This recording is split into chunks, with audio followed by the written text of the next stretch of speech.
पणा संक्रांति मते छोट बेलू बहुत भल लगे। एथिपाई नुहे जे एटा ओडिया मानकर नुआ वर्ष। ओडिया मानकर नुआ वर्ष पणा संक्रांति एटा जाणु जाणु मते बहुत दिन लगी थिला। मु बड़ होला परे जानिथिली जे पणा संक्रांति होउची आम ओडिया मानकर नुआ वर्ष। किंतु छोट बेले पणा संक्रांति भल लागिबार कारण अनेक किछि थिला। आज पणा संक्रांति रे से छोट बेलेर कथा सब मने पड़ीगला। छोट बेले मु जॉइंट फैमिली रे रहुथिली। बापा बो जेजे बापा जेजेमा दादा माने खुड़ी माने आउ समस्तक छुआ आमे समस्त मिसिके 14-15 प्राणीर कुटुंब हबु।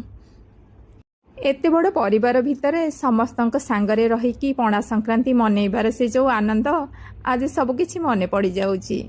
केमती सान दादा पणा संक्रांति 2 दिन आगरू लागी पड़ती से बेल जोगाड़ करेंगे, केमती नड़िया आणबे कौठू, केमती कदली आणबे कौठू, जहाँ जहाँ दरकार हुए जहाँ जहाँ पणार पड़े से सबू आणबार दायित्व सान दादांकर थाए।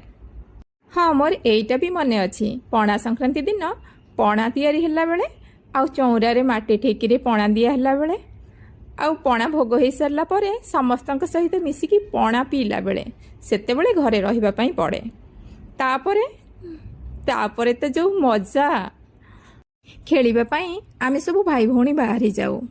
दांड आगरे हो कि मंगला गुठरे हो कि महादेव मुंडरे हो अब किछि नहले निज पिंढारे हो, ता नहले पैजुली गछ चढ़िकी हो कि कमला लेंबू बाड़ी छेड़े आनिकी चकटिकी खाइबा पई हो। जहा कले भी जेते दुष्ट हेले भी बो किंतु से दिने जमा रागेनी, जमा बाड़ाएनी। सेथिपाई पणा संक्रांति मोर एते प्रिय थिला। आउ आपण मानकर पणा संक्रांति कौन पाई प्रिय निश्चय जनइबे। रहिली आज पाई एतिकी।